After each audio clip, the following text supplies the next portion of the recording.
बंद मुट्ठी के घर। ओके। यानी आप ये बंद हो गया हाँ। इसके अंदर, इसका मतलब आप क्या लेके आए हैं किस्मत में फिक्स्ड है ये।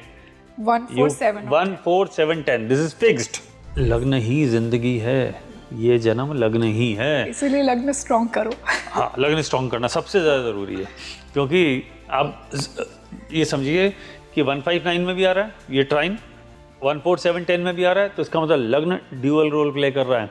अगर ये अच्छा है तो ज़िंदगी अच्छी है। कौन कहाँ तक पहुँचेगा अपने करियर में, किस हाइट पे जाएगा, वो लग्न तय करेगा।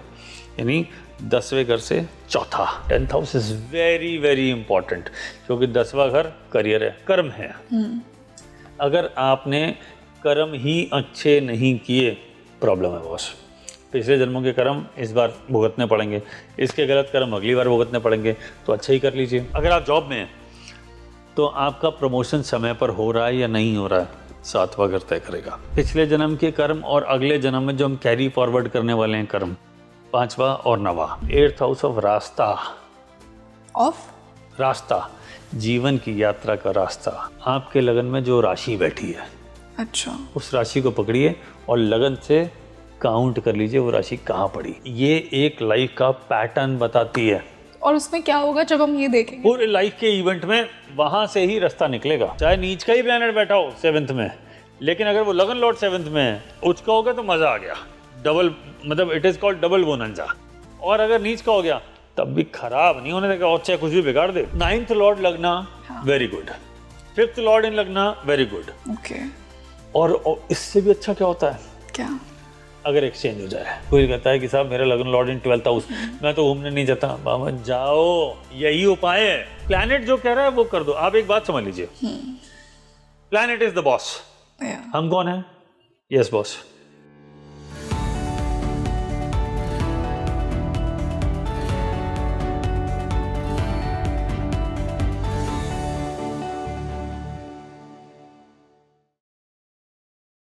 Hello everybody, a very warm welcome to your favorite spiritual podcast Speaking Tree, and this is your host rangoli Sharma. तो आज के पॉडकास्ट में हमने डिस्कस किया है कि आपका लग्न लॉर्ड अगर केंद्र, त्रिकोण और त्रिक भाव में बैठा है तो उसका क्या मतलब है। साथ ही साथ अब जो 3 हाउसेस बचे कुंडली के, यानी कि 2nd, 3rd और 11th में भी बैठा है तो भी क्या मतलब है, आज हमने ये बात की है। देखिए, ज्योतिष के 12 जो हाउसेस हैं, द 12 हाउसेस ऑफ एस्ट्रोलॉजी, वो आपकी लाइफ की ही स्टोरी को बताते हैं, डिफरेंट एरियाज आपकी लाइफ के बताते हैं। इनमें से केंद्र भावों को और त्रिकोण भाव को बहुत शुभ माना जाता है, यानी कि 1st, 4th, 7th और 10th, द केंद्र, the centre of your life, of your कुंडली, और त्रिकोण यानी 1 5 9। अब इन हाउसेस को बहुत शुभ हाउसेस माना जाता है। उसी प्रकार त्रिक भाव 6th, 8th और 12th थोड़े चैलेंजिंग हाउसेस माने जाते हैं। अब मान लीजिए अगर आपके हाउसेस के लॉर्ड इन्हीं हाउसेस में बैठे हैं तो आपकी कुंडली में क्या होगा, आज हमने यही डिटेल में डिस्कस किया है। तो जो जेन्युइन एस्ट्रोलॉजी के सीकर्स हैं, जो जेन्युइन तरीके से एस्ट्रोलॉजी को पढ़ना चाहते हैं, रिसर्च करते हैं, उनको बहुत मज़ा आने वाला है। ये स्टार्ट करने से पहले आप मुझे बताइए आपके केंद्र और त्रिकोण में कौन से प्लैनेट्स बैठे हैं। अगर आपके किसी हाउस के लॉर्ड केंद्र या त्रिकोण या त्रिक भाव में है तो भी मुझे कमेंट सेक्शन में ज़रूर बताइए। और इस पॉडकास्ट को एंड तक देखिए, क्योंकि आपको अपनी कुंडली के बारे में बहुत सारे इंसाइट्स मिलने वाले हैं। और इसी स्पेशल डिस्कशन के लिए बहुत स्पेशल गेस्ट मेरे साथ जुड़े हैं। हमने प्रीवियसली जो पॉडकास्ट किए थे आपको बहुत अच्छे लगे, जो इनके रिसर्च बेस्ड इंसाइट्स थे बहुत ही अच्छे थे, और मुझे भी पर्सनली बहुत अच्छा लगा एज अ जेन्युइन ज्योतिष सीकर इनसे डिस्कशन करके। I would like to welcome once again renowned astrologer Hanish Bagga sir. So welcome back to Speaking Tree. बहुत अच्छा लग रहा है आज आपसे फिर से मिलकर, और पुराना पॉडकास्ट काफ़ी लोगों ने बहुत पसंद किया। हमने काफ़ी डिटेल में उसमें एक रिसर्च बेस्ड तरीके से बात की थी, और आज हमने एक उतना ही इंटरेस्टिंग टॉपिक चुना है, केंद्र, त्रिकोण और त्रिक भावों की हम गाथा समझेंगे। एक बुक है बहुत अच्छी, त्रिक भावों की गाथा, आई एम श्योर आपने पढ़ी होगी। उसमें त्रिक भावों की स्टोरी है, बट आज मैं आपको केंद्र, त्रिकोण और त्रिक तीनों की पहले हम सिग्निफिकेंस की बात करते हैं, फिर हम लॉर्ड्स की बात करेंगे कि कहाँ पे लॉर्ड बैठे। तो आपके लेंस के थ्रू ये जो मैंने तीनों हाउसेस की बातें की, केंद्र की, त्रिकोण की और त्रिक की, ये क्या स्टोरी बताते हैं? आप क्लासिफिकेशन करें अगर कुंडली के हाउसेस का, तो जो केंद्र है 1 4 7 10, ये 4 जो हैं, इसको आप एक तरह से मान लीजिए कि इन चारों को क्योंकि मैं तो बहुत सारी अलग अलग डिफरेंट तरह की साइंसेस को पढ़ता हूँ, सारा समझता हूँ, तो इसमें एक बड़ा स्पेसिफिक वर्ड यूज़ किया है, जो लिखी है लाल किताब में। जी। हाँ, बोला है बंद मुट्ठी के घर। ओके। यानी आप ये बंद हो गया हाँ। इसके अंदर, इसका मतलब आप क्या लेके आए हैं किस्मत में फिक्स्ड है। ये 1 4 7 1 4 7 10 दिस इज फिक्स्ड। वाओ। ये बंद है ये और जब कोई फ्री विल चेंज नहीं कर सकती। ये आसान नहीं है इसको चेंज करना। अगर आपको किसी प्लैनेट को बदलना है, अपने लक को बदलना है या किसी प्लैनेट की रेमेडी करनी है, सबसे डिफिकल्ट रेमेडी 1 4 7 10 की होती है। क्योंकि फिक्स्ड है। इसके अंदर बंद मुट्ठी है ना। हाँ। जब तक बंद है तब तक तो कुछ पता नहीं, खुल गया तो गेम ओवर। दृढ़ कर्म है इन हाउसेस का। यानी पास्ट लाइफ कनेक्शन की अगर आप बात करें तो केंद्र सबसे इंपॉर्टेंट है जी। यहीं से पूरा चार्ट का थीम रची जाती है। अब आपने बात करी 159 की, अब इसमें 1 कॉमन हो गया। यस। तो इसको विष्णु और माता लक्ष्मी का स्थान बताया। हाँ। तो ये इसका मतलब लग्न इज स्पेशल हाउस। बिल्कुल, तभी आपको रिप्रेजेंट करता है लग्न। लग्न ही जिंदगी है, ये जन्म लग्न ही है। इसीलिए लग्न स्ट्रॉन्ग करो। हाँ, लग्न स्ट्रॉन्ग करना सबसे ज़्यादा ज़रूरी है। क्योंकि आप ये समझिए कि 159 में भी आ रहा है ये ट्राइन, 1 4 7 10 में भी आ रहा है, तो इसका मतलब लग्न ड्यूअल रोल प्ले कर रहा है। अगर ये अच्छा है तो जिंदगी अच्छी है। कैसे? लग्न आपका बॉडी है, लगन आपका बिहेवियर है, आपके बॉडी की शेप है। मेरे हाथ कैसे होंगे, मेरे पैर कैसे होंगे, मेरा ओवरऑल वेट कितना रहेगा, मैं बीमार रहूँगा, मैं खुश रहूँगा, मैं फिट रहूँगा। लग्न का बहुत इंपॉर्टेंट रोल है, ना सिर्फ बॉडी पर, उसके अलावा आपके बिहेवियर के पैटर्न पर भी, आपके लाइफ के पैटर्न पे भी। लग्न इज हाइट ऑफ करियर। आप अपने करियर में कहाँ तक पहुंचेंगे। बहुत सारे लोग, अब जैसे किसी कंपनी की बात करें तो उसमें सीईओ तो एक ही होगा। मान लीजिए कोई सेल्स मैन तो सेल्स हेड एक ही होगा, कोई बिजनेस हेड है वो एक ही होगा, कोई परचेज का डिपार्टमेंट का वो एक ही होगा, एचआर हेड एक ही होगा, ठीक है ना, ऑपरेशंस हेड एक ही होगा, लेकिन उसके नीचे पूरी फौज होती है। तो कौन कहाँ तक पहुंचेगा अपने करियर में, किस हाइट पे जाएगा, वो लग्न तय करेगा। यानी 10वें घर से चौथा। 10वां घर क्या है? आपका करियर। और चौथा क्या है? करियर का सुख। वाओ। किसी की भी घर का सुख देखना हो उससे चौथा देख लीजिए। बिल्कुल, भावत भावम का यस। तो लग्न का यानी करियर का सुख लग्न, हाइट ऑफ करियर लग्न बताएगा, ठीक है जी। दूसरा, तो ये इतना इंपॉर्टेंट हो गया। तो आपका करियर ये तय कर रहा है, आपकी हेल्थ तय कर रहा है, बिहेवियर तय कर रहा है, लाइफ के पैटर्न तय कर रहा है, और आप क्या करेंगे जिंदगी भर ये लग्न ही तय करेगा। Although moon is also a very important planet.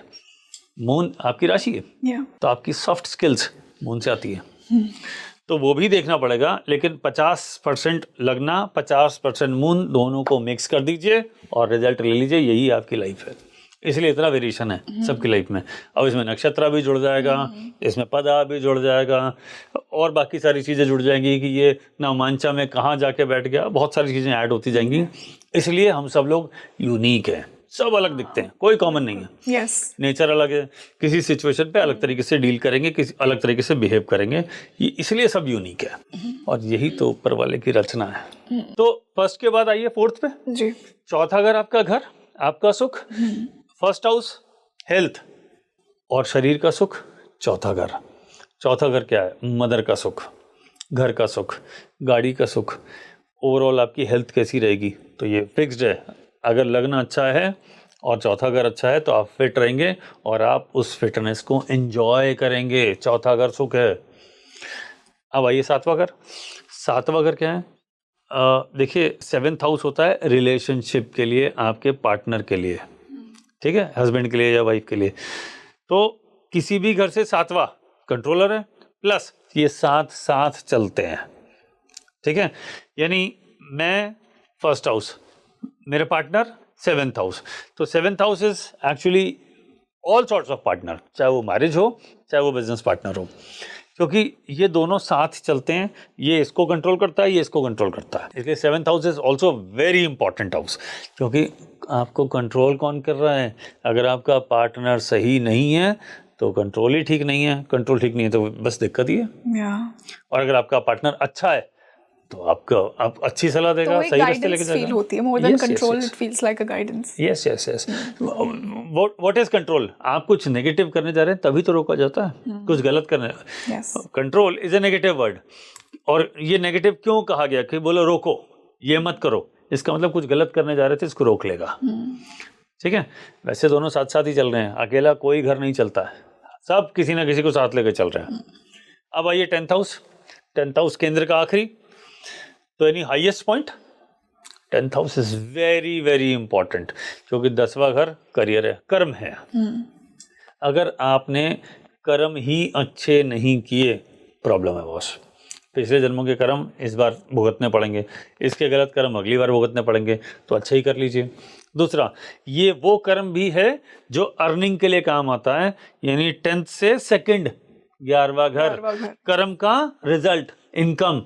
11th house यानी 10th से ऑफिस में आप काम कर रहे हैं, नेक्स्ट हाउस क्या हुआ? कमाई, सैलरी कितनी है? 1,000 रुपये महीना है कि 1 लाख रुपये महीना है कि 1 करोड़ रुपये महीना है, डिपेंड्स। तो वो आपको तय करना है। तो 10th से नेक्स्ट इज 11th, इसलिए ये बहुत इंपॉर्टेंट है। और अभी हमने बात करी थी लग्न के लिए, इसका करियर में किसी हाइट पे कौन लेके जाएगा, तो 10th तो इम्पॉर्टेंट ही है। अगर कर्म अच्छे नहीं हुए तो हाइट पे पहुंचोगे कैसे? अगर कोई ऑफिस में सीरियसली काम ही नहीं करता तो क्या करेगा? वो करियर में टॉप पे तो जा ही नहीं सकता। तो प्रॉब्लम है बस, सब उसको तो किस्मत ही चला रही है, उसका काम तो चला ही नहीं रहा है जी। तो इसलिए 10th house is very important. और आप देखिएगा 2 प्लैनेट 10th हाउस में बहुत जबरदस्त होते हैं, विचार, एक सूर्य और एक मंगल। हाँ, सूर्य दिग्बली और मंगल उचका। मंगल भी दिग्बली है और उचका भी 10 नंबर राशि में मंगल उचका होता है, इसलिए मंगल 10 नंबर राशि में उचका है कि वर्क प्लेस पे करेज मंगल, नेम फेम सूर्य। सूर्य को भी one of the best placements माना जाता है। यस। और चौथे घर में शुक्र और चंद्रमा। हाँ, दिग्बली। चंद्रमा क्या है? आराम, कंफर्टेबल। शुक्र क्या है? लग्जरी ऑफ लाइफ, वीनस है ना। तो ये दोनों वहां बताया। और लगना, आप जिंदगी में क्या कर रहे हो और कहाँ तक पहुंचोगे, उसमें पावर में कौन है? जुपिटर और मरकरी। इसलिए ये सब, हाँ, ज्ञान और बुद्धि। व्हाट इज ज्ञान? जुपिटर। और इम्प्लीमेंटेशन ऑफ ज्ञान इज मरकरी। यानी आप कितने इंटेलेक्चुअल हैं, आप उस ज्ञान का, नॉलेज का इस्तेमाल कैसे करते हैं। अब 2 तरह के होते हैं, एक आप अपनी नॉलेज का इस्तेमाल कुछ कंस्ट्रक्टिव करने में करते हैं, एक नॉलेज का इस्तेमाल कुछ डिस्ट्रक्टिव करने के लिए करते हैं, है ना। कुछ तो साइंटिस्ट बन जाते हैं, कुछ आतंकवादी बन जाते हैं, तो देयर इज अ डिफरेंस। ज्ञानी दोनों हैं, ट्रू, लेकिन एक पॉजिटिव सेंस में, एक नेगेटिव सेंस में, एक क्राइम की तरफ चला गया और एक क्रिएटिविटी की तरफ चला गया। तो mercury is very important, implementation of knowledge. Jupiter तो ज्ञान है, वो तो दे ही देगा।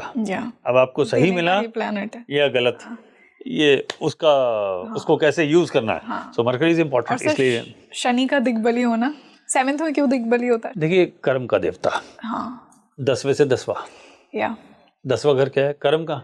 और कर्म से कर्म देखना हो तो 10वें से 10वां यानी 7वां घर, यानी कर्म का। तो कर्म का देवता तो कर्म वाले घर में ही पावर में होगा। मतलब मैरिज जो कि सबसे बड़ी responsibility, not only marriage, 7th house is also very important business के लिए, करियर के लिए। कैसे? अगर आप जॉब में हैं तो आपका प्रमोशन समय पर हो रहा है या नहीं हो रहा है, 7वां घर तय करेगा। एलिवेशन यानी ग्रोथ, यानी प्रमोशन समय पर होता है या नहीं होता, 7वां घर तय करेगा। पहला घर तो हाइट बता रहा है कि आप कहाँ तक पहुँचेंगे, एंड क्या है, लेकिन उसका प्रोसेस वहाँ तक पहुँचने का 7वां घर तय करेगा। इसलिए शनि को 10 नंबर राशि दी हुई है, 10वां घर यानी कालपुरुष कुंडली में 10वां घर, और 10वें से 10वें में यानी मेहनत करने वाला, कर्म करने वाला, 10वें से 10वां, 10th से 10th 7वां होता है जी। इसलिए शनि कहता है लगे रहिए। और आपका प्रमोशन अगर बार बार टाइम पर हो रहा है, या कुछ लोग ऐसे हैं जिसको कहते हैं कि यार मेरे को तो प्रमोशन नहीं मिलता, शेड्यूल होता है या साइकिल होता है, 3 साल का, मुझे 6 हो गए नहीं मिला, किसी को 7 साल हो गए प्रमोशन नहीं मिला, 8 साल हो गए प्रमोशन नहीं मिला, 7वां घर ठीक करो, उसका उपाय करो, प्रमोशन लो। इंटरेस्टिंग। इसलिए शनि को 7th में एग्जॉल्टेड बोला है, 7 नंबर राशि में, इसलिए बोला है, यही रूल है उसका। तो first house, 4th, 7th and 10th, इसके बारे में हमने ये समझा। त्रिक 159 ये ट्राइन है। पहला घर मेरी जिंदगी, Yes. 5वां और 9वां पिछले जन्म के कर्म और अगले जन्म में जो हम कैरी फॉरवर्ड करने वाले हैं कर्म, 5वां और 9वां, यानी पिछले जो आ रहे हैं वो 5th हाउस शो कर रहा है और 9th अगले में जो हम कैरी फॉरवर्ड कर रहे हैं वो। आप एक कॉन्सेप्ट समझ लीजिए कि आपने पिछले जन्म में जो कर्म किए, हाँ, चाहे अच्छे चाहे बुरे, आधे का रिजल्ट पिछले में मिल गया, आधे का रिजल्ट इसमें मिलेगा। इसी तरीके से इस लाइफ में जो काम करेंगे, आधे अभी रिजल्ट मिलेगा, आधा अगले में कैरी फॉरवर्डेड होगा। अगर ये कैरी फॉरवर्ड नहीं होता, सब कुछ यही मिल जाता इमीडिएटली, तो फिर नेक्स्ट जन्म होगा ही तो क्यों? दूसरा जन्म ही नहीं होता। ट्रू। और अगर जन्म हो रहा है, इसका मतलब कुछ तो बैगेज है, और अगर कुछ बैगेज है, वो अच्छा भी हो सकता है, वो खराब भी हो सकता है। अच्छे किया रिजल्ट अच्छा, और खराब का रिजल्ट खराब। तो मतलब सर, अगर मैं कंक्लूड करूँ ऑडियंस के लिए कि 5th हाउस, अगर आप अपना 5th हाउस देखें तो ये जो 5th हाउस की प्लेसमेंट्स हैं जो आप पूर्व जन्मों से लेकर आ रहे हैं, और अभी आपकी कुंडली का जो 9th हाउस है, ये कहीं ना कहीं वो कर्म है जो आप अगले में लेकर जाएंगे, बट आपका पिछले से ही रहा है कहीं ना कहीं। करेक्ट। तो तभी तो ये आपस में कनेक्टेड है, पिछला, अगला और करंट, भूत, भविष्य और वर्तमान। वर्तमान लग्न है और भूत और भविष्य 5वां 9वां। जी, यही थीम है, ट्रायंगल यही तो है। पास्ट लाइफ क्या था, करंट क्या है, और अगले में मैं क्या कैरी फॉरवर्ड कर रहा हूँ, बस यही है ट्राइन, ये वाला। अब तीसरा जो आपने लिया वो that is again very very important, और आजकल तो बहुत ज्यादा इंपॉर्टेंट है, उससे वो डिफिकल्ट है। 6th, 8th एंड 12th तीनों खराब। तीनों खराब। कौन मेहनत करना चाहता है? छठा घर। कौन लोन लेना चाहता है? छठा घर। कौन बीमारी झेलना चाहता है? छठा घर। कौन जिंदगी में बहुत स्ट्रगल करना चाहता है? 6th house. कौन कोर्ट कचहरी में जाना चाहता है? क्यों डिस्प्यूट? 6th house. तो इस तरह नेगेटिव ही है। अब अगर अच्छा हुआ तो नेगेटिविटी कम होगी, खराब हुआ नेगेटिविटी ज्यादा हो जाएगी। बात खत्म, सिंपल है। ऐसे आप 8th हाउस को ले लीजिए, 8th house of death, 8th house of transformation. मेरा अपना सोचना है 8th हाउस ऑफ रास्ता, रास्ता, जीवन की यात्रा का रास्ता, ब्रिज है, मतलब कहीं ना कहीं। 8th, what is 8th? Death. हाँ। तो अगर इस जन्म में डेथ होगी तभी तो अगले जन्म की शुरुआत होगी। तो रास्ता बता रहा है ये कि यहाँ से, या आप यहाँ से मर जाएंगे और अगले में कहाँ से शुरू हो जाएंगे। तो वो एक रास्ता है, जन्म जन्मांतरण तक चलने का रास्ता, 8वां घर। इसका मतलब इस बार डेथ होगी तो अगला मिलेगा। आज मैं इस जन्म में हूँ तो अगला कैसे मिलेगा? जब तक यहाँ खत्म नहीं होगा अगला शुरू नहीं हो सकता। इसलिए मंगल को एरीज और स्कॉर्पियो दोनों दिया है। एरीज इज न्यू स्टार्ट, और Scorpio is death, and yes. इसलिए मंगल डिसाइड करेगा कि खत्म कब होगा और फिर शुरू कहाँ से होगा। Mars is the key planet, तभी इसको इन दो राशियां दी हैं। Aries is start and Scorpio is death, खत्म। तो आप इस बात को समझ लीजिए। तो जब तक ये खत्म नहीं होगा, और खत्म करने के लिए स्कॉर्पियो राशि या 8वां घर देखा जाता है। तो 8वां घर वही है, रास्ता, लंबी बीमारियां, एक्सीडेंट्स, अचानक आने वाली मुसीबतें। ब्लेसिंग होगा पेरेंटल प्रॉपर्टी, खराब होगा पेरेंटल कर्सेस, यानी पास्ट लाइफ या आपके जो पेरेंट्स के जो एंसेस्ट्रल जो जितने भी हैं, जो पितृदोष वगैरह हैं, ये जो आता है हैवी कर्म जितने भी होते हैं जिसको आपको रीपे करना होता है। 8वां is very important for this, क्योंकि जन्म मरण का है ना, जन्म लगन और मरण ये। तो यहाँ मरण होगा तो वो उसका स्टोरेज हो जाएगा, साहब ये इसका, ये इतने अच्छे कर्म किए, ये खराब किए, स्टोर कर दो। अगली बार जब मिलेगा तो बोला ये खराब वालों का ये कर देना, अच्छे वालों का ये रिजल्ट दे देना, दैट्स इट। तो चित्रगुप्त जी हिसाब किताब लेके बैठे हुए हैं कि आइए साहब, इधर आइए, तुम्हारा ये अच्छे थे, ये खराब थे, जाओ अगले जन्म में ये बन जाओ। इसलिए 8वां आफ्टर डेथ जी ये ऑन हो जाता है। अब आते हैं 12th हाउस, प्राइमरीली लॉसेस। 12वां घर क्या है? लॉसेस है। बीमारियों को झेलने के लिए जब बीमार होते हैं, छठा बीमारी है तो छठे से 7वां 12वां वो डॉक्टर है, वो हॉस्पिटल है। छठा डिस्प्यूट है तो 12वां कोर्ट कचहरी है। छठा लोन है तो 12वां रीपेमेंट ऑफ लोन है। तो एक किसी भी घर से 7वां घर देख लीजिए, उसका रिवर्स है वो, किसी भी घर से। जैसे लग्न में खुद 7वां पार्टनर, जैसे मैरिज हुई है मेल फीमेल, जैसे फीमेल के लिए 7वां इज हस्बैंड, मेल के लिए 7वां इज वाइफ। तो ये दोनों एक दूसरे को क्या करते हैं? कंट्रोल। तो छठे को कंट्रोल कौन करेगा? 12वां। 12वें को कंट्रोल कौन करेगा? छठा। सिक्स्थ। yeah. दूसरे को कंट्रोल करेगा 8वां। 8वें को कंट्रोल करेगा दूसरा। दूसरा है जन्म। हाँ. परिवार में addition in family is second, extension in family second, और 8th इज मृत्यु। मृत्यु। तो ये बढ़ा रहा है, ये घटा रहा है, ये कर्जा दिला रहा है, लोन्स दिला रहा है, ये रीपेमेंट करवा रहा है। किसी भी घर से 7वां घर देख लीजिए, चौथा घर घर, 10वां घर ऑफिस, घर से निकलो ऑफिस जाओ, ऑफिस से निकलो घर जाओ। अपोजिट है ना, घर पे रहेंगे आप कंफर्टेबल रहेंगे, ऑफिस जाके काम करना पड़ेगा। You have to be professional. Yes. 5वां इज विद्या बुद्धि संतान रोमांस, और 11वां इनकम। तो इनकम करिए, संतान पे खर्च करिए, यही है ना। आपने इनकम करी और आप क्या कर रहे हैं? फाइनली संतान पे स्पेंड कर रहे हैं, आपके रोमांस पे स्पेंड कर रहे हैं, आपकी स्किल पे स्पेंड कर, और आपके एजुकेशन पे स्पेंड कर रहे हैं। 11वां घर अगर आपकी मेन इनकम है, तो 5वां घर आपकी अदर सोर्स ऑफ इनकम है। दोनों अच्छे हैं। तो ऐसे समझना पड़ेगा। इसमें डिफिकल्ट क्या है? 6, 8, 12 बहुत अच्छे क्या है? 1, 5, 9 फिक्स्ड है, जिसका रिजल्ट बदलना सबसे डिफिकल्ट है, दैट इज 1, 4, 7, 10। ओके। तो ये पहले आप ये कॉन्सेप्ट समझ लीजिए। फिर इसके अगर आपने इस कॉन्सेप्ट को समझ लिया, किसी ने भी, हमारी ऑडियंस ने, तो आगे का लाइफ का पैटर्न समझना बहुत आसान हो जाता है। वेरी इजी कि आप करने क्या आए हैं। हाँ. वो लगन बताएगा। हाँ, कि क्या दृढ़ लेकर आए हैं और कितना आप फ्री विल से काम करेंगे। Sir, now that we understood कि केंद्र, त्रिकोण और त्रिक एक्चुअली क्या रिप्रेजेंट करते हैं, हमने उनका जो पूरा स्पिरिचुअल एस्पेक्ट था उसको समझा। अब हम बात करेंगे लग्न लॉर्ड की इन दीज हाउसेस। जब भी किसी इंसान का लग्न लॉर्ड, मतलब जो आपका लग्न है कुंडली में, उसका जो लॉर्ड है, या तो वो केंद्र में बैठा है, या वो त्रिकोण में बैठा है, 1, 5, 9 में बैठा है, या वो त्रिक भावों में बैठा है, तो उसका क्या मतलब होगा। तो आप सभी अपनी कुंडली खोलिए और अपने फर्स्ट हाउस के लॉर्ड को देखिए, और अगर वो 1, 4, 7, 10 में बैठा है तो वो क्या बताएगा, पहले हम ये जानते हैं। देखिए, आप इस जन्म में क्या करने आए हैं, ये लग्न की राशि तय करेगी जी। मैं आपको एक सीक्रेट देता हूँ, जबरदस्त secret. Yes, I am excited. एक ऐसा सीक्रेट जो आप कभी भी लगा लीजिए, कभी फेल नहीं होगा। आपके लगन में जो राशि बैठी है, अच्छा, उस राशि को पकड़िए और लगन से काउंट कर लीजिए वो राशि कहाँ पड़ी। मान लो लगन में 10 नंबर राशि पड़ी, तो लगन से 10वां घर देख लो। 2 नंबर राशि पड़ी तो लगन से दूसरा घर देख लो। 8 नंबर राशि पड़ी तो लगन से 8वां घर देख लो। 6 नंबर राशि पड़ी तो लगन से 6ठा देख लो।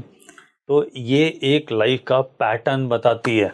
और उसमें क्या होगा जब हम ये देखेंगे? पूरे लाइफ के इवेंट में वहां से ही रास्ता निकलेगा। मतलब उस हाउस का बहुत बड़ा रोल होगा। बहुत बड़ा रोल होगा।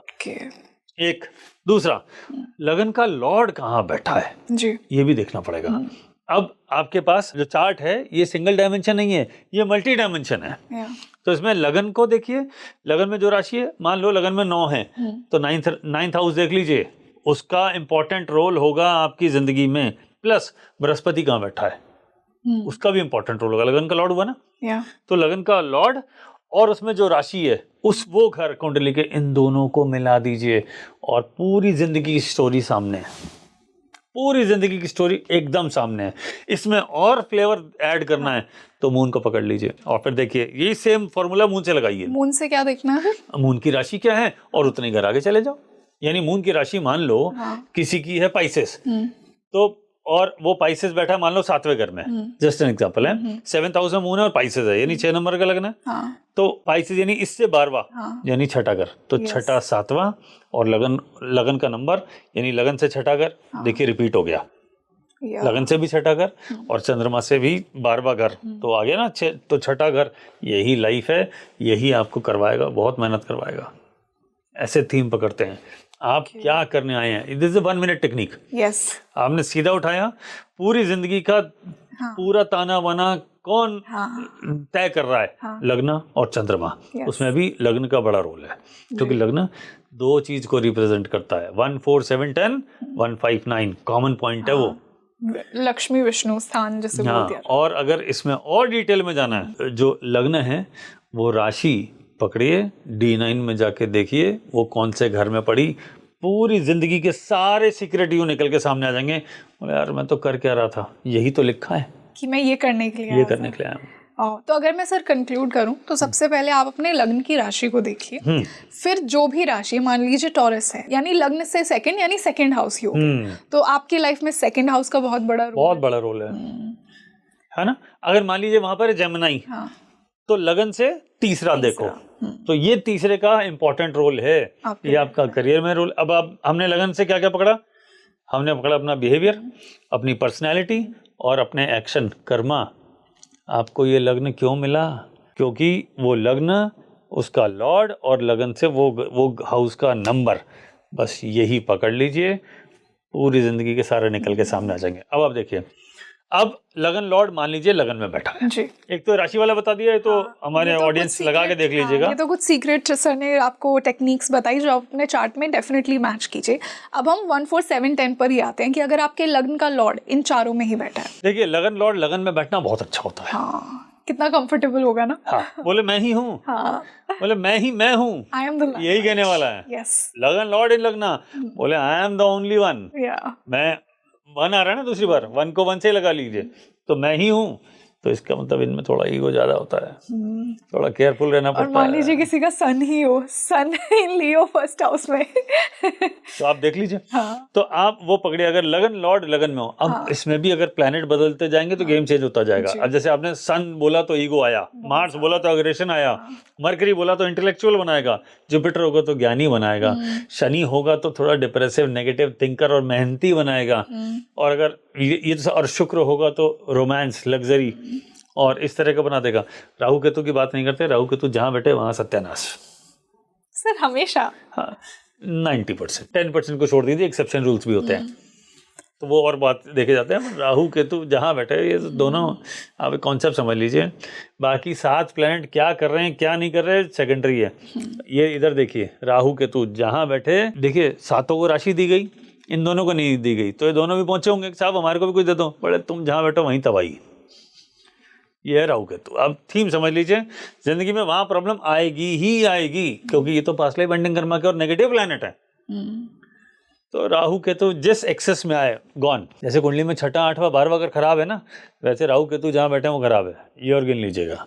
ये भी सिंपल 1 मिनट टेक्निक है। जिंदगी में वो घर दोनों बहुत तंग करेंगे, उसके सिग्निफिकेशन, उसको सेटल कर लीजिएगा। सर ऐसा कैसे? आई एम श्योर कि बहुत से ऑडियंस सोचेंगे, मान लीजिए किसी का केतु 12th में बैठा है, तो अच्छा उसको मोक्ष की रास्ते पे लेकर जाएगा, 9th में बैठा है, अच्छा उसे आध्यात्मिक बनाएगा, तो बुरा कैसे हो सकता है? जहाँ केतु बैठा वहाँ सरेंडर जरूर करवाएगा, वहाँ वो घुटनों पे जरूर लाएगा।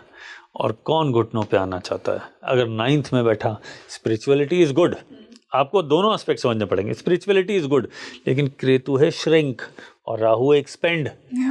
तो अगर तीसरे घर में राहु बैठा तो एक्सपेंड करेगा, किसको? करेज को। लेकिन 9th हाउस में केतु बैठा है, श्रिंक करेगा, किसको? बोले किस्मत को। अब इसको उल्टा कर दीजिए, तीसरे घर में केतु बैठा है, बोले श्रिंक करेगा, किसको? एफर्ट को। राहु 9th हाउस में बैठा है, स्प्रेड करेगा, किस्मत को।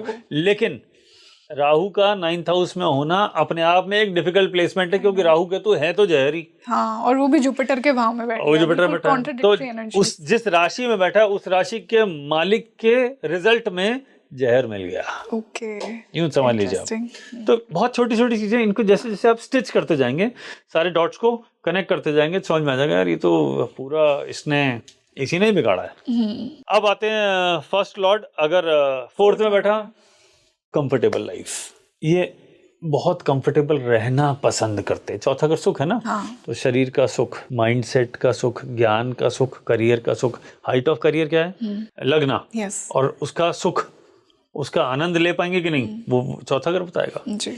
4th घर क्या है? आपका हाउस, रेजिडेंस, आपका व्हीकल। तो इनको ये सारी चीजें बड़ी पसंद आती हैं। मेरे पास बड़ा घर हो, मेरे पास बड़ी गाड़ी हो, मैं फिट रहूं, ये सारी चीज़ें बड़े शौकीन होते हैं इन सब चीज़ों के, इनको ये सब चीज़ें बड़ी पसंद होती हैं। लगन लॉर्ड इन 7th हाउस, बोले चलिए अब लगते हैं काम पे। लेकिन जो भी प्लैनेट अपने ही घर को देखता है, वो उसको पूरा प्रोटेक्शन दे देता है। तो लगन लॉर्ड का 7th हाउस में होना बहुत खराब नहीं है, चाहे नीच का ही हो, खुद को तो बचा के चलेगा। मान लीजिए लगना इज नंबर 6 है ना, और मरकरी 12 नंबर राशि में 7वें घर में बैठ गया, तो नीच का हो गया। नीच का हो गया। लेकिन ये मरकरी हो सकता है कहीं और खराब कर दे नीच का होके, करियर में परेशानी दे दे, रिलेशनशिप में दे दे, लेकिन खुद को फिट रखेगा, खुद को कोई खराब नहीं होने देता। अपने घर को कौन खराब करेगा? तो चाहे नीच का ही प्लैनेट बैठा हो 7th में, लेकिन अगर वो लगन लॉर्ड 7th में है, उच्च का हो गया तो मजा आ गया, डबल, मतलब इट इज कॉल्ड डबल बोनंजा। और अगर नीच का हो गया तब भी खराब नहीं होने देगा, और चाहे कुछ भी बिगाड़ दे, प्रोटेक्शन दे देगा हेल्थ को, ओवरऑल पर्सनालिटी, हेल्थ, बिहेवियर को प्रोटेक्शन दे देगा। ये बहुत अच्छा योग होता है वैसे बाई चांस, लग्न लॉर्ड इन 7th हाउस। अब आते हैं 10th, लग्न लॉर्ड इन 10th। काम ही करने आए हो, चुपचाप लगे रहो और काम करते रहो। 10th क्या है? काम। कर्म का। लगना क्या है? मैं खुद कहाँ बिजी हूँ? बोले काम में, तो वर्कॉलिक बना देता है। इनके लिए name fame is very important. इनको अगर लगन लॉर्ड इन 10th हाउस, इनको अगर वर्क प्लेस पे मान सम्मान नहीं मिला तो ये वहाँ एंजॉय नहीं करते काम करना। पैसे जितने मर्जी दे दो, मुझे रिस्पेक्ट चाहिए। ऐसे बहुत सारे लोग हैं जिनको सैलरी बहुत अच्छी मिलती है लेकिन रिस्पेक्ट नहीं मिलता, वो डेजिग्नेशन नहीं मिलता, दे लीव द जॉब। तो ये इनके साथ थोड़ा खास ख्याल रखना पड़ता है कि अगर ऐसा है तो इनके लिए नेम फेम इज मस्ट। तो sir, now that we discussed कि लग्न लॉर्ड जब 1 4 7 10 में होता है तो कहीं ना कहीं ज़्यादा प्रॉब्लमेटिक नहीं है, अच्छी ही कंडीशंस हैं कि केंद्र में बैठना आपके लग्न लॉर्ड का। अब हम इसी से 1 5 9 त्रिकोण में आते हैं। फर्स्ट को तो हमने डिस्कस कर ही लिया है, 5th और 9th को डिस्कस करते हैं कि अगर किसी के लग्न का स्वामी 5th हाउस या 9th हाउस में बैठा है तो क्या होगा? मैडम ये तो बहुत बढ़िया ही हो गया। ओके, लग्न लॉर्ड इन 5th हाउस, जबरदस्त। 5वां घर किसका है अभी समझते हैं? विद्या, बुद्धि, संतान, रोमांस, स्किल, हॉबीज, है ना, अदर सोर्स ऑफ इनकम। तो 5वें का लगन का लॉर्ड अगर यहाँ बैठा है तो दिमाग में यही सब चलने वाला है। क्या चलने वाला है? विद्या यानी नॉलेज, विद्या, बुद्धि, इम्प्लीमेंटेशन, है ना, संतान, romance, other source of income, और आपकी हॉबीज। तो अगर ये लोग अपनी हॉबीज पे फोकस करते हैं, they will be very happy. अब हॉबीज क्या हो सकती है? किसी की किताब पढ़ना हो सकती है, किसी की खेलना हो सकती है। वो राशि डिपेंडेंट होता जाएगा, और क्या एस्पेक्ट आ रहा है वो होता जाएगा। कुछ लोगों को स्पोर्ट्स में बहुत, कोई जिम जाता है, कोई स्विमिंग करता है, कोई म्यूजिक सीखता है, कोई डांस करता है, कोई ट्रैवल पे जाना बहुत शौकीन होते हैं, कोई एडवेंचर ट्रिप पे जाना। तो इस सब की अलग अलग हॉबीज होती हैं जी। तो वो 5वां घर तय करेगा। लगन लॉर्ड इन 5th हाउस, ये लोग अपनी हॉबी को पूरा करने आए हैं। मेरे से अगर आप पूछें, लगन लॉर्ड अगर 5वें घर में हो, जो आपका मन करे वही करिए। मैं पॉजिटिव बात कर रहा हूँ, जो आपका मन करे वही करिए। आपकी जो स्किल है, जहाँ पे आपका मन लगता है, उसी से रिलेटेड उसी को करियर बनाइए। आप अपने करियर में आउटशाइन डेफिनेटली करेंगे, क्योंकि जहाँ मन होगा, अगर आप उसी एरिया में करियर को चुन लेंगे, दे विल राइज। और सर कहीं ना कहीं क्या इसका मतलब ये भी है कि उन्होंने पूर्व जन्म में, क्योंकि 5th हाउस पूर्व कर्म का भी होता है, कि पास्ट लाइफ में बहुत अच्छे कर्म किए हों, इसलिए मिलेगा। अच्छा, इसीलिए केंद्र और त्रिकोण में मिला है, इसका मतलब पिछले जन्म में अच्छे कर्म करके आए हैं, अच्छे घर है ना। लगन लॉर्ड चाहे केंद्र में मिले, चाहे त्रिकोण में मिले, अगर वो नीच का भी होगा किसी वजह से, तब भी आपको अच्छे रिजल्ट मिलेंगे। स्कॉर्पियो लगना, मंगल अगर 9th हाउस में हो तो क्या हुआ? कैंसर में लगा लीजिए। कैंसर में नीच का हो गया, तो नीच का बहुत खराब है, और भी 9th हाउस, लेकिन ये इतना खराब रिजल्ट नहीं देगा। लगन Lord in 9th house is not bad at all. चाहे वो नीच का भी हो, जितना खराब होना था उतना खराब नहीं होगा। ये अपनी खराबी को कंट्रोल कर जाएगा। जी, ऐसे पकड़िए। तो 9th हाउस ऑफ, इसमें क्या होगा? 9th हाउस क्या है? भाग्य, किस्मत, आपका प्रेजेंटेशन। आप जैसे दुनिया को, अपने आप को दिखाते हैं, आपका जो प्रेजेंटेशन है, that is your 9th house. आप जैसे प्रेजेंट करते हैं, स्पिरिचुअलिटी। अगर 4 नंबर राशि का मंगल यानी स्कॉर्पियो लगना वहां बैठ गया, तो आपने प्रेजेंटेशन के अपने आप को कैसे दिखाया? अग्रेसिव, या कुछ चीज़ों के लिए पर्टिकुलर कि मुझे ये नहीं पसंद और ये मुझे बहुत पसंद है। तो आप ऐसे पर्सनैलिटी बन जाते हैं, ये दिखाते हैं कि ये नहीं पसंद और यही पसंद है, इनके हिसाब से चलना पड़ेगा। तो बहुत पिक एंड चूज करके ये अपनी लाइफ को डिसाइड करते हैं। लेकिन 4 नंबर राशि का मंगल है, कुछ तो नेगेटिव देगा, वो फादर को देगा, 9th हाउस ऑफ फादर। और अगर 9th हाउस में कोई बहुत अच्छा प्लैनेट बैठ गया, मान लीजिए 4 नंबर राशि स्कॉर्पियो लगना ही पकड़ लेते हैं, और अगर वहां पे ऐसे में जुपिटर साथ में आ गया, तो जुपिटर प्लस मार्स नीच भंग राजयोग, ये बहुत ज़बरदस्त, मंगल जुपिटर उच्च का, मंगल नीच का, फैंटास्टिक योगा, ज़बरदस्त। और या मार्स के साथ मून आ गया, बहुत ज़बरदस्त योगा बना देगा। तो ऐसे कुछ कुछ कॉम्बिनेशन को और ऐसे ऐड कर दीजिए, पूरी पिक्चर क्लियर हो जाती है। बट ओवरऑल लग्ना लॉर्ड इन लग्ना 5th house and 9th house, very very good placement.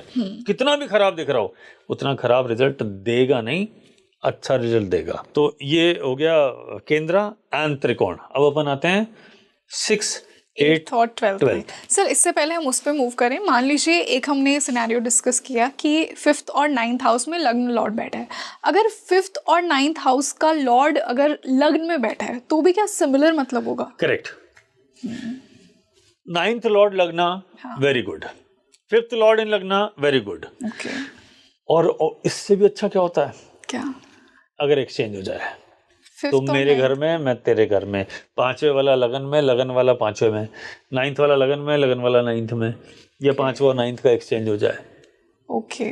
किसी को भी ले लीजिए, मान लीजिए बात करते हैं स्कॉर्पियो लगना, स्कॉर्पियो लगना कैंसर में मार्स हो गया, और अगर ऐसे में मून लगन में चल जाए तो स्कॉर्पियो का मून खराब आना है। लेकिन एक्सचेंज हो गया, ये 9th लॉर्ड आ गया, ये तो राजयोग है। यस, ये तो राजयोग है। हाँ। ऐसे ही आप देखिए कि स्कॉर्पियो लगना 5वें घर में राशि बड़ी पाइसेस, यस। अगर जुपिटर लगन में हो जाए या इसमें आ जाए तो 9th हाउस में आ जाए तो जुपिटर एग्जॉल्टेड हो गया। yes. जुपिटर की दृष्टि में लगन और 5वां घर दोनों आया, 5, 9। yes. ये तो राजयोग है। इसलिए तो राजयोग का फॉर्मेशन हमेशा नोटिस करिएगा केंद्र और त्रिकोण के मिलने से ही बनता है, पावरफुल राजयोग।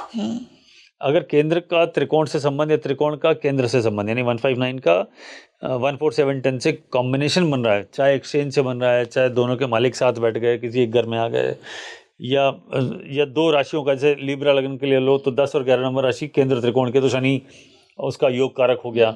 अब वो गलत घर में बैठ गया वो अलग बात है, तो लेकिन अगर वो योग कारक हो गया तो Saturn is a good planet for them.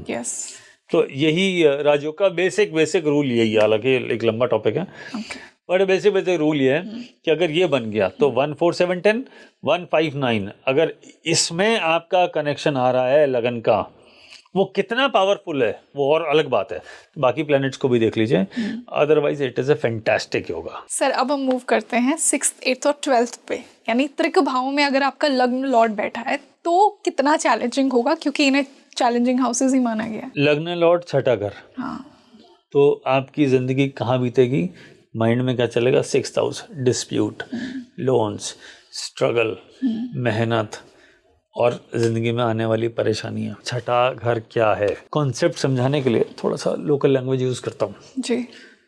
गुलामी, वन वर्ड। 6th हाउस क्या है, गुलामी, टेकिंग ऑर्डर्स फ्रॉम अदर्स। कहाँ होता है, मतलब नौकरी में, जो बॉस ने बोला करना पड़ेगा ना, जो कंपनी के ओनर ने बोला बापू करना पड़ेगा, तो है क्या, आप करना चाहते हैं या नहीं चाहते, करना तो वही पड़ेगा जो बॉस ने बोला। तो लगन लॉर्ड इन 6th हाउस, तो जिंदगी किस में बीतेगी, स्ट्रगल में, बीमारियों में, कर्जों में, करियर पे फोकस रहना पड़ेगा, हमेशा मेहनत करते रहना पड़ेगा। जैसे ही आपने मेहनत छोड़ी आप आउट। लगन लॉर्ड इन 6th हाउस, क्योंकि छठा घर वो है जो आपसे बहुत मेहनत करवाता है, बहुत मेहनत। कैसे, तीसरा घर मेहनत का, 3, 4, 5, 6 मेहनत का सुख, छठा घर। अब सुख क्या है, मेहनत में क्या सुख है, कोई सुख ही नहीं है, पसीना है और क्या है, यानी मेहनत। 6th house very tough. अच्छा, छठा घर बीमारी भी होता है वैसे बाई चांस, डिजीज। तो लग्न लॉर्ड इन 6th हाउस, डिजीज फेस करेंगे जिंदगी में, ध्यान रखना। और ऐसे ही 6th लॉर्ड अगर लगन में चला गया, इनको डिजीज इज अ प्रॉब्लम, इनको जिंदगी में बहुत डिस्प्यूट या डिजीज झेलनी पड़ती हैं। तो अगर ऐसा किसी का हो तो लगन लॉर्ड अगर 6th, 8th और 12th में आ जाए, भैया इनके लिए तो सीधा रिकमेंडेशन है रेमेडी कर लेना, अगर ज़िंदगी सुख चैन से चलानी है तो। वरना 6th तो डिजीज़ दे रहे हैं, 8वां क्या देगा, लॉन्ग डिजीज़, एक्सीडेंट्स, ट्रांसफॉर्मेशन, ज़िंदगी में आने वाली हर्डल्स। यानी अगर रास्ता है 8वां घर तो स्पीड ब्रेकर और रास्ते में आने वाले खड्डे भी 8वें घर में ही हैं। तो आपको वहाँ बार बार गाड़ी को धीरे करना पड़ता है कि स्पीड ब्रेकर आ गया थोड़ा धीरे करो, या गड्ढा है थोड़ा संभल के चलो। That is 8th house. रास्ता है जी, रास्ता हमेशा आपको अच्छा ही मिले, इट इज़ नॉट नेसेसरी। रास्ते में गड्ढे भी आएंगे, स्पीड ब्रेकर भी आएंगे, आपको रुकना भी पड़ेगा, संभलना भी पड़ेगा। तो आपको ये समझना है, और किस्मत तय करेगी गड्ढे ज़्यादा मिलेंगे या एक्सप्रेस वे मिलेगा। ये आपका 9th हाउस तय करेगा। तो बार बार transformation. 8th house is surgery as well. 8th house गुप्त ज्ञान, रहस्यमय चीज़ें, रिसर्च, ऑकल्ट साइंस, उसका वो भी 8th हाउस है। तो 8th house is not great, बार बार जिंदगी में बदलाव लेके ही आता है। लग्न लॉर्ड इन 8th हाउस, लंबी बीमारी झेलेंगे। मतलब अगर ये पावरफुल रहा थोड़ा सा तो लाइफ तो लंबी हो जाएगी, लेकिन लंबे समय बीमारियां चलेंगी। दवाइयां, मैंने देखा ऐसे बहुत सारे चार्ट, 20-20, 30-30 साल, 40 साल जिंदगी में दवाइयों पे ही चले। छोटी उम्र में बीमारी हो गई, 30-40 साल की उम्र में, और 80 तक की ज़िंदगी चली, तो तब तक आप डायबिटीज़ की गोली खा रहे हैं, आप बीपी की टेबलेट्स खा रहे हैं। ये 8वां घर ही तो है, लंबी बीमारी। ये थोड़ा समझना पड़ेगा, बार बार ट्रांसफॉर्मेशन होगा लाइफ में, चेंजेस 8वां घर लेके आता है। लगन अगर आपका हेड है तो 8वें घर में जिंदगी में ये दिमाग और ये वाला पोर्शन बार बार ट्रांसफॉर्म करेगा। ध्यान रखना, लगन लॉर्ड 8th हाउस, सर पे चोट लगने का स्कोप बहुत हाई होता है। दिमाग से रिलेटेड बीमारियां भी हो जाती हैं, थोड़ा केयरफुल रहना पड़ेगा। और इनकी पर्सनैलिटी सीक्रेटिव होती है, 8वां घर सीक्रेसी का भी है, तो इनकी पर्सनैलिटी में सीक्रेसी भी है। कुछ लोग जिनको सबके सीक्रेट पता है पर उनके सीक्रेट किसी को नहीं पता होते, ऐसे लोग। ये सीक्रेट लाइफ जीते, 2 लाइफ, अपने सीक्रेट्स अलग से और दिखाएंगे कुछ और। That is 8th house. अब आइए 12th हाउस। 12th हाउस, हाँ ना, मोक्ष है। अच्छा लगता है ना, अच्छा, सुनने वाला अच्छा लगता है। 12वां घर लोन रीपेमेंट, अगर छठा लोन है तो 12वां रीपेमेंट है। रीपेमेंट के लिए आपको इंटरेस्ट तो देना ही पड़ेगा। तो इसका मतलब आपने मान लीजिए 1 लाख रुपए लोन लिया और आपने उसे 5 साल में चुकाया, मान लीजिए 1.5 लाख चुकाया या 2 लाख चुकाया, जस्ट एन एग्जाम्पल है, तो ये एक्स्ट्रा देना पड़ा। इसीलिए चैरिटी का भी होता है ना 12th हाउस, इसलिए चैरिटी भी होता है, लोन रीपेमेंट का भी होता है, हॉस्पिटल का भी होता है, लॉन्ग डिस्टेंस का भी होता है, घर से दूर का भी होता है, विदेश का भी होता है, फॉरेन सेटलमेंट का भी होता है, और खुद की हेल्थ के चैलेंजेस का भी होता है। तो 12th हाउस में इतनी सारी चीजें हैं। अब 12th हाउस ऑफ इन्वेस्टमेंट, उसका भी होता है। तो ये लोग इन्वेस्टमेंट पे बहुत फोकस करते हैं, ट्रैवल पे बड़े जाने के शौकीन होते हैं कि हम घूमने जाएंगे। अभी कोई कहता है कि साहब मेरा लगन लॉर्ड इन 12th हाउस, मैं तो घूमने नहीं जाता। बाबा जाओ, यही उपाय है, जाओ ना। वो तो प्लैनेट जो कह रहा है वो कर दो। आप एक बात समझ लीजिए, प्लैनेट इज द बॉस, हम कौन है? यस बॉस, यस सर, जो आप कहेंगे वही करेंगे। आप अपने बॉस को सरपास कर सकते हैं क्या ऑफिस में? Normally no, unless you have a strong Mangal. छोड़नी पड़ेगी कहीं, कभी ना कभी तो जोड़ना पड़ेगा। ठीक है, तो जो प्लैनेट कहे वो कर दो। प्लैनेट ने बोला लग्न लॉर्ड इन 12th हाउस, तो भैया फिटनेस पे काम कर लो, वरना बीमारी पड़ेगी, बार बार हॉस्पिटल जाना पड़ेगा। ठीक है, इन्वेस्टमेंट कर लो, वरना हॉस्पिटल बार बार जाना पड़ेगा। 12th house of hospital. Dispute में मत पड़ो, वरना कोर्ट कचहरी में जाके खड़ा रहना पड़ेगा, क्योंकि 12th हाउस क्या है? कोर्ट कचहरी, वहां जाके खड़ा होना पड़ेगा।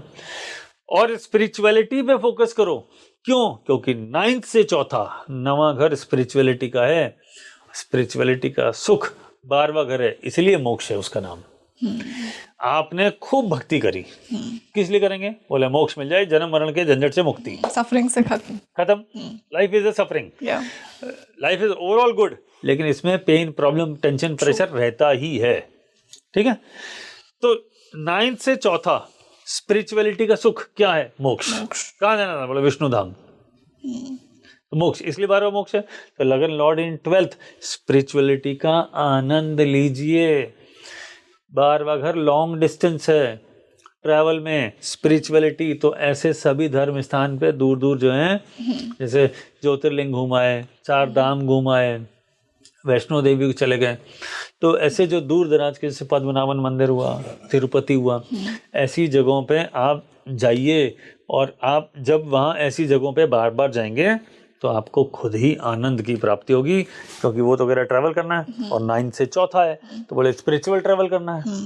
तो 12th house is also, it is not only विदेश यात्रा, it is also spiritual travel, और उसमें बड़ा आनंद और सुख मिलने वाला है।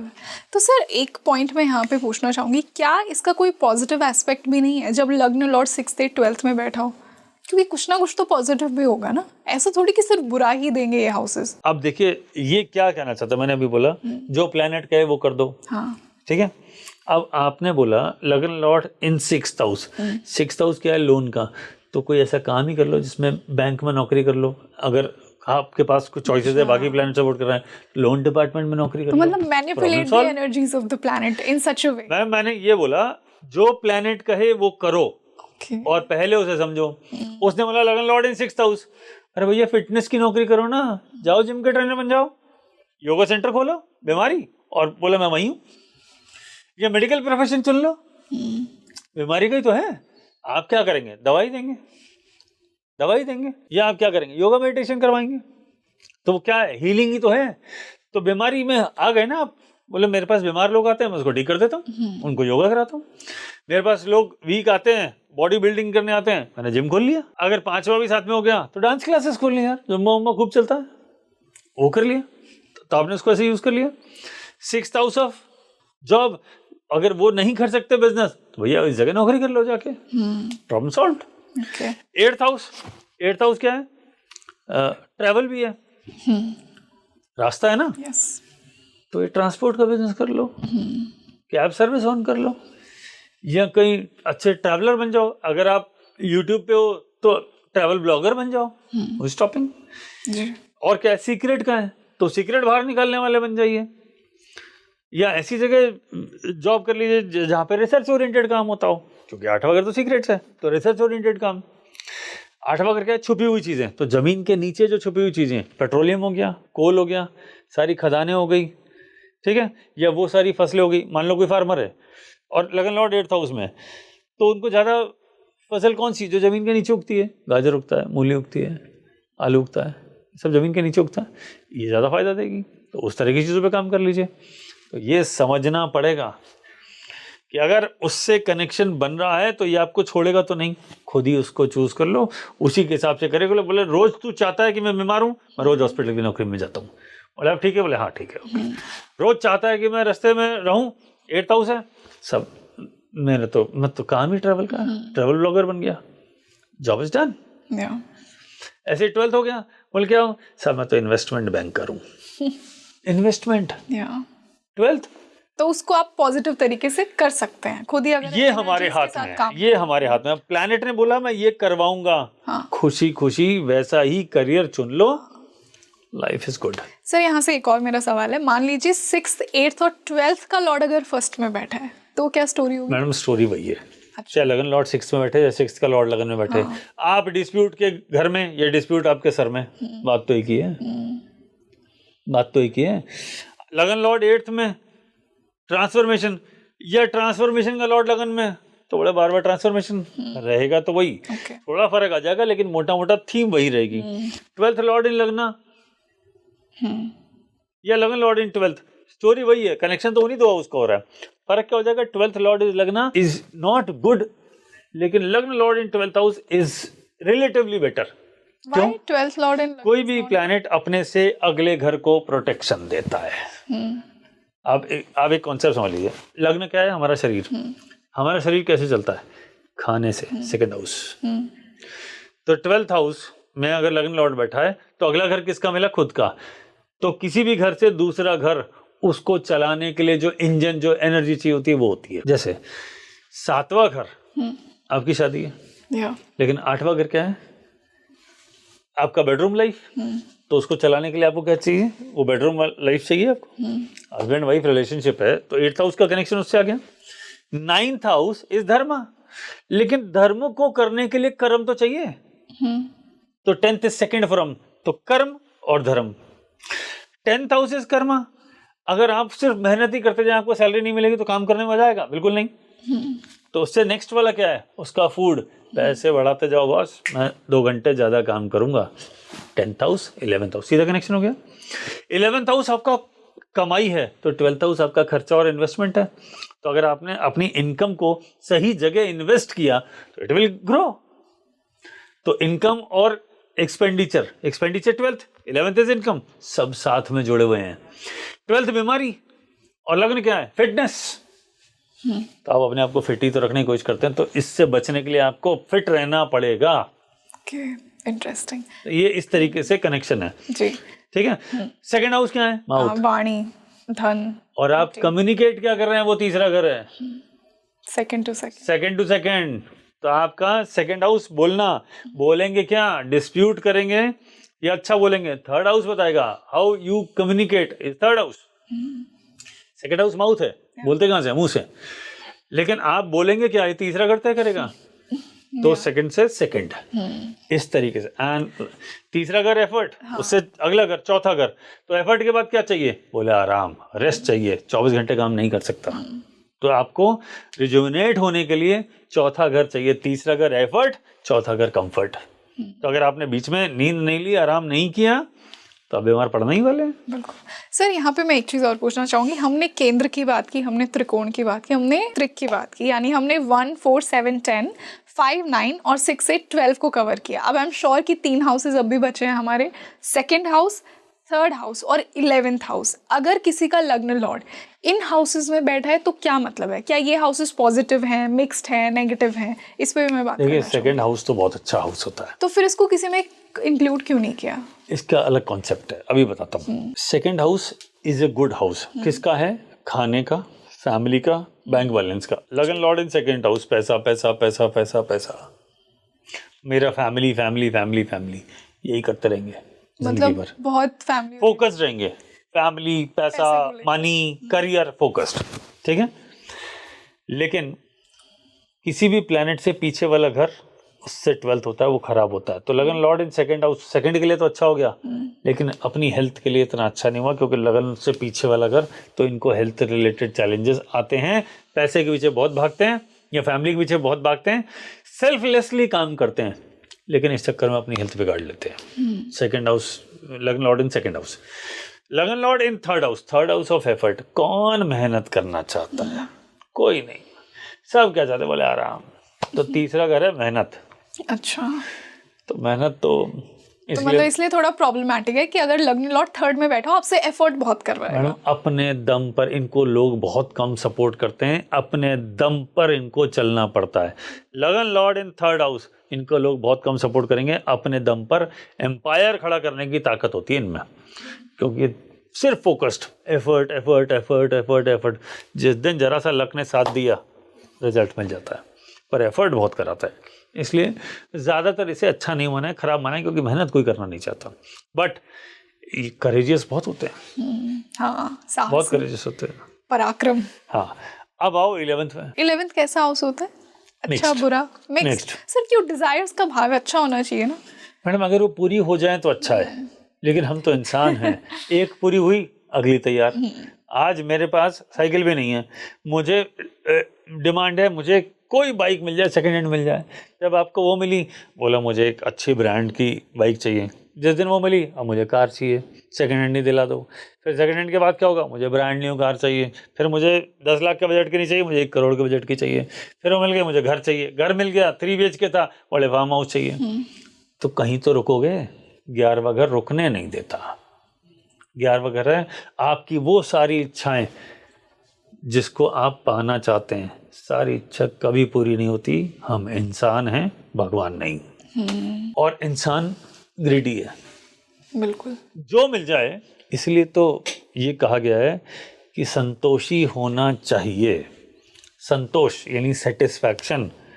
तो वो सेटिस्फैक्शन इज़ वेरी इंपॉर्टेंट। अब वो जॉब सेटिस्फैक्शन हो, फाइनेंशियल सेटिस्फैक्शन हो, बच्चों से रिलेटेड सेटिस्फैक्शन हो, फिटनेस से रिलेटेड सेटिस्फैक्शन हो। Satisfaction is the key to success, कि जहां आपको सेटिस्फैक्शन मिला वहीं से, बिकॉज जब तक सेटिस्फैक्शन नहीं मिलेगा, हैप्पीनेस नहीं आएगी। बिल्कुल। और 11वां घर सेटिस्फाइड होने नहीं देता। तब आप बताइए, इसे आप इनकम के पीछे दौड़ रहे हैं, कमाई के पीछे दौड़ रहे हैं, विश फुलफिलमेंट के पीछे दौड़ रहे हैं, 11th हाउस क्या आपका सोशल सर्कल, उनके पीछे दौड़ रहे हैं। तो आप जब तक दौड़ रहे हैं, जब तक मिल रहा है, सेटिस्फाइड है कि यार ये भी मिल गया। लेकिन जैसे ही सेटिस्फेक्शन का लेवल आने लगता है, नेक्स्ट आपकी डिमांड हो जाती है, फिर डिससेटिस्फेक्शन, फिर भागो। तो 11वां घर आपको चैन से बैठने नहीं देगा। इसलिए तीसरा और 11वां घर आपस में 5-9 हैं, ये बैठने नहीं देते। तो तीसरा, 7वां और 11वां, ये 3, ये भी एक ट्राइंगल है। देख लीजिए 3, 7, 11, ये भी एक ट्राइंगल है। ये मेहनत कराएगा, ये पार्टनरशिप दिलाएगा, एफर्ट कराएगा, बिजनेस कराएगा, जो भी कराएगा। और 11th हाउस सोशल कनेक्टिविटी का, इनकम का। तो इसी दुनिया इसी 3 के पीछे भाग रही है। जैसे ही आप सेटिस्फाइड हुए, आपके वहीं से ही, दैट इज द पॉइंट, वहां से आपको हैप्पीनेस मिलता है। वाह। और सेटिस्फेक्शन होता नहीं है। इसलिए 11वें को अच्छा कहूँ या खराब, इनकम के लिए तो बहुत बढ़िया, अगर कोई ऐसा कहीं जगह तो रुकना पड़ेगा। सर मान लो केतु बैठ जाए किसी के 11th में, तो डिटैचमेंट फ्रॉम डिजायर, सैटर्न बैठ जाए तो कंट्रोल करेगा, ऐसा भी तो हो सकता है। डिपेंड करता है मैडम, खाली एक प्लैनेट नहीं, उस पे एस्पेक्ट और क्या क्या आ रहा है, हाँ। वो भी इंपॉर्टेंट है, उसको भी देखना पड़ेगा जी। तो अगर केतु बैठ गया, हाँ। तो वो फ्रेंड सर्कल छोटा करा देगा, इनकम के पीछे ज़्यादा नहीं दौड़ाएगा। ये लोग बहुत सारी अपॉर्चुनिटी ज़िंदगी में खो देते हैं। जब आती है उसको खो देते हैं, फिर बाद में भागते हैं कि मुझे इस पे जाके फोकस करना चाहिए। बट कहीं ना कहीं इच्छाओं पे भी तो कंट्रोल है ना। देखिए, केतु जहाँ बैठा वहाँ आपको सरेंडर करना पड़ेगा। इसलिए 12वें घर में मोक्ष वाला घर है, वहाँ केतु को बेस्ट माना है। बोले भगवान के सामने, स्पिरिचुअलिटी के सामने सरेंडर कर दो और मोक्ष ले लो। अब 11वां घर तो इच्छाएं हैं, इच्छाओं के सामने सरेंडर कर दो। जैसे ही आपने इच्छा खत्म करी, आपको चीज मिल जाएगी। केतु 11th का सीक्रेट है ये।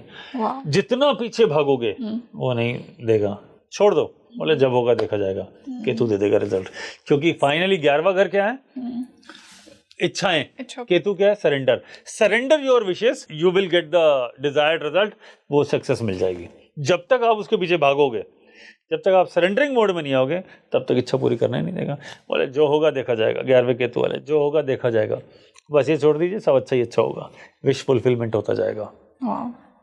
बहुत इंटरेस्टिंग हुआ सर आज का पॉडकास्ट। आई थिंक हमने लग्न लॉर्ड को सारे हाउसेस में कवर किया, बहुत ही पॉजिटिव तरीके से किस प्रकार केंद्र और त्रिकोण आपकी स्टोरी बताते हैं, और जो चैलेंजेस हम त्रिक भाव के साथ एसोसिएट करते हैं ना, उनको भी हमने डिस्कस किया कि एक्चुअली वो एनर्जी के हिसाब से क्या चाह रही हैं।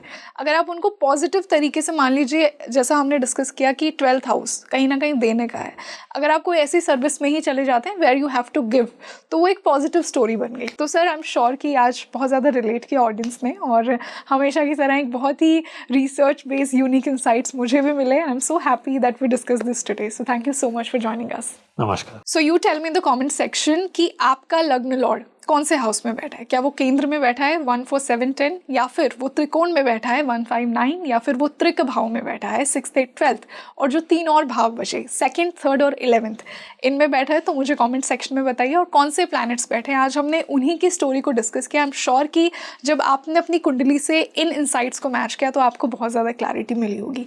मैं स्पीकिंग ट्री पर आपके लिए यूं ही एस्ट्रोलॉजी के और स्पिरिचुअलिटी के इंसाइटफुल और डिटेल्ड डिस्कशंस लेकर आती रहूँगी। साथ ही साथ मुझे ये भी बताइए कि आने वाले पॉडकास्ट में हम कौन से टॉपिक्स पर बात करें।